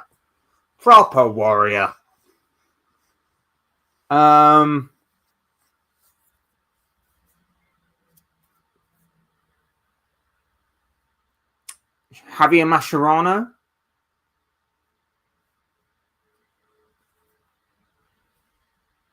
Yeah, Javier Mascherano, Dirk Kuyt. Torres in his prime. Sami Hyypiä. Pepe Reina in his prime as well. That's some very good players down the years. Just not all at the same time. They were all just sort of sporadic here and there and not enough. And I say Van Dijk.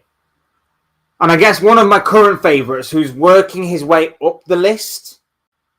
He's not quite there yet. Alexis McAllister. I would actually argue that Alexis McAllister is my current favourite player.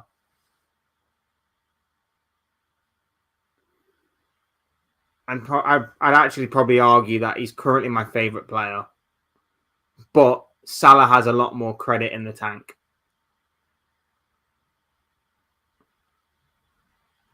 I'd probably argue that he's my current favourite player for Liverpool, Alexis McAllister. I adore McAllister, man. He's so good. I think top 5 Liverpool players as a Toon fan is Salah, Gerrard, Suarez, Torres, and Mane. Decent list. Like I say, I'm just not a massive fan of Torres. Actually, Salah, Van Dijk, Gerrard, Torres, Mane. Sorry, I mean Salah, Van Dijk, Gerrard, Suarez, Mane. Interesting take. Liverpool are great players. I like Garcia and Reece and more. Yeah, I say Garcia was great. I love watching Luis Garcia. Always remember his ghost goal against Chelsea. Amusing, very amusing. John Onorisa as well, like I said, rocket of the left foot. Scored some absolute rockets with that left foot of his. Dudek, the hero in Milan, absolutely. I remember him dancing on the goal line and pretty much jumping to the penalty spot in order to save one or two of them penalties before the rule was changed. That's what I love when people bring that clip up.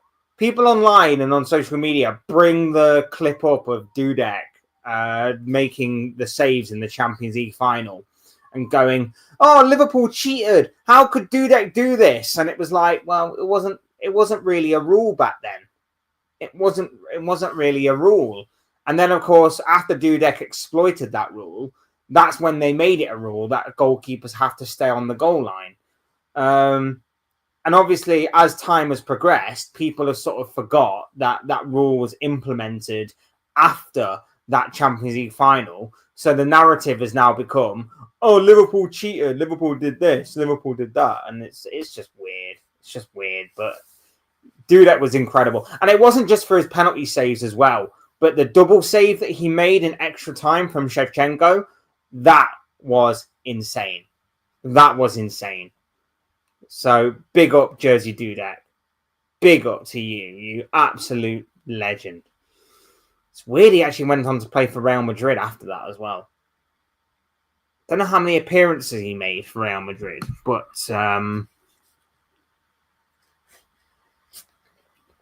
yeah, I don't know how many appearances he made. Obviously, he'd be playing behind Casillas at the time, but yeah, he was very, very good.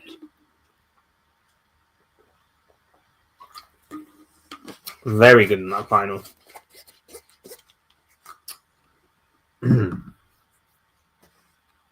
McAllister is great. Absolutely, 100%. And we will wrap this up with who's top 3 strikers in the Premier League of all time. Top 3 strikers. Right, well, Henry is definitely in there. I guess you'd have to say Alan Shearer because he holds the record.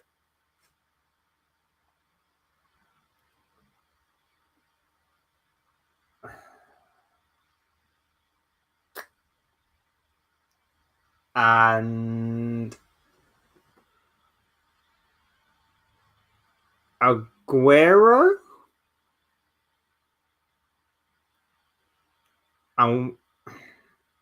It's between Aguero and Kane.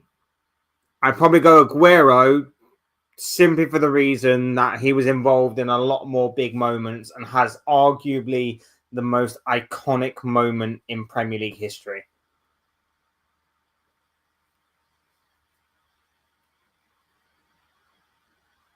Honourable mention, Michu. No. What a one-season wonder he was. What a one-season wonder Michu was. But no. Henry, Shearer, Aguero.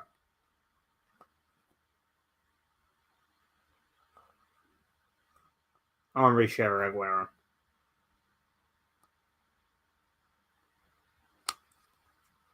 That's it. There have been some great strikers over the years. If you want to count Wayne Rooney as a striker, then by all means go for it. Robin van Persie was class for a time. Like I say, Fernando Torres during his prime for Liverpool was quality. Luis Suarez had an unbelievable couple of seasons for Liverpool. Dennis Bergkamp was amazing. Didier Drogba was absolutely insane.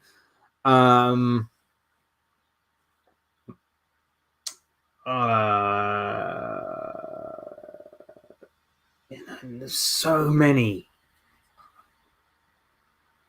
brilliant strikers over the years, and that's even like before you hit the late 90s. Ruud van Nistelrooy and early 2000s for Ruud van Nistelrooy, really, but late 90s of like Sheringham and Cole and York, Fowler, of course.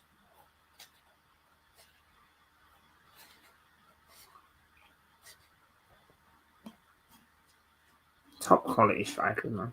Top quality strikers. It's just so many players I just enjoyed watching, like from as a kid to progressing to adulthood.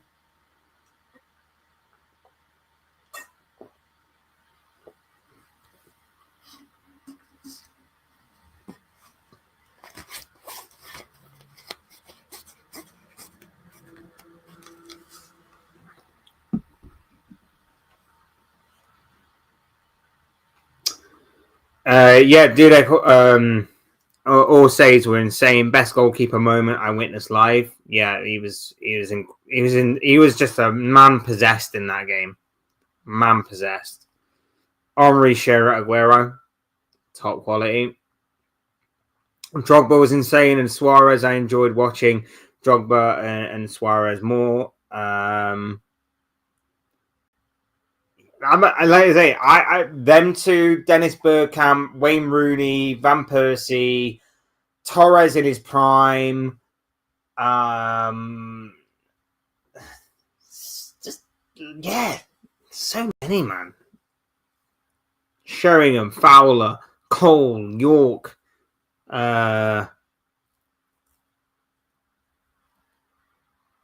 Quality, just so many quality strikers, man.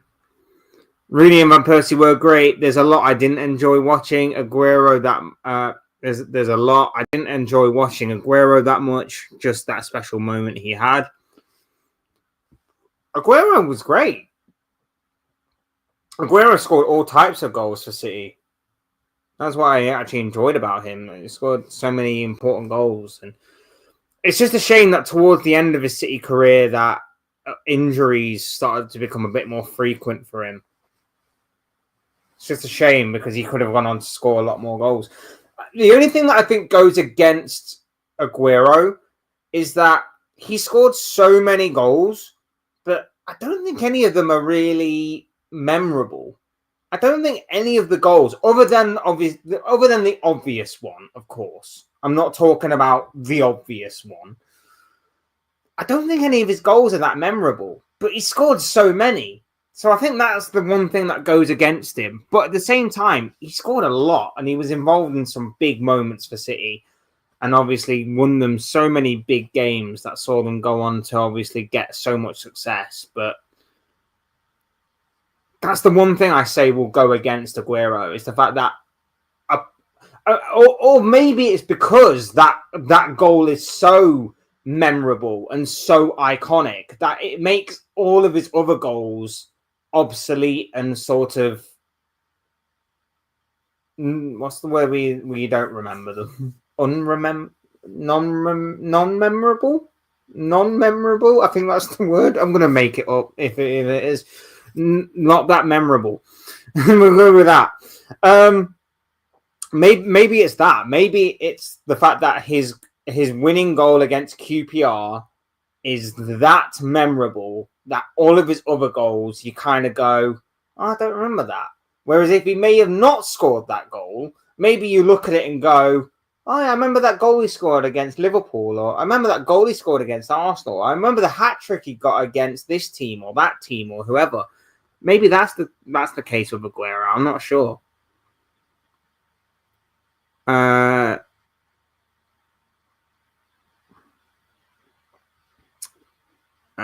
Same special striker when I was growing up. I'm age 33. There are some special strikers and were some special strikers out there. All top strikers had their own great styles. Absolutely. Henry was finesse. I mean, as you mentioned, like I say, Michael Owen as well, because when he first burst onto the scene, he was incredible. He won the Golden Boot back-to-back at 18 and 19 years of age before winning the Ballon d'Or at 21. Like, that is just unheard of. That is just unheard of in the Premier League at least. But yeah, all great styles. Like I say, Shearer was an all-rounder. Owen was pace and a finish. Omri was incredible finesse. He made everything look effortless. The guy never broke a sweat. Omri was that incredible. He never broke a sweat. He never came off the pitch and was like sweating and just. It looked perfect. He just looked perfect. Whether it looked perfect in the moment on the pitch or whether he just looked perfect in general, he just looked perfect. I agree on your Aguero take. Fair enough. Yeah, his winning goal makes me forget his previous goals, but it was that memorable. But it was that memorable too. But yeah, he is insane. I do put him in the top 3 for sure.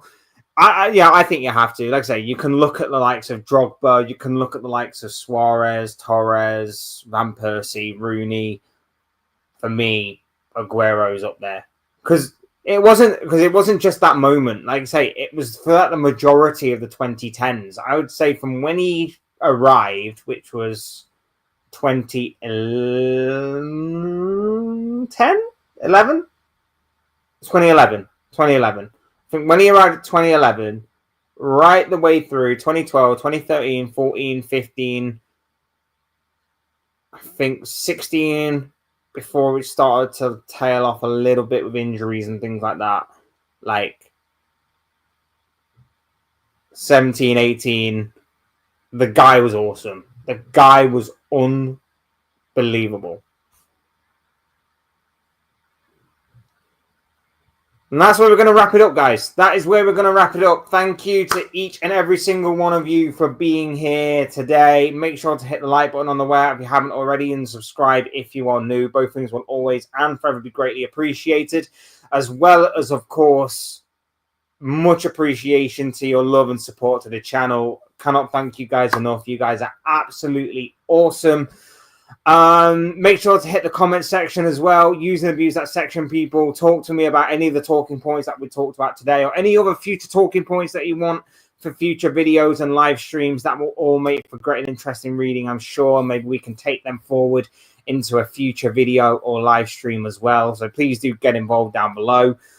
Otherwise, thanks everybody for watching. Thanks everybody for listening. Thank you for taking your time out of your day to stop by and to stop by and take some time out to hear me rant and ramble and go off on tangents and things of that nature. Really do appreciate each and every single one of you.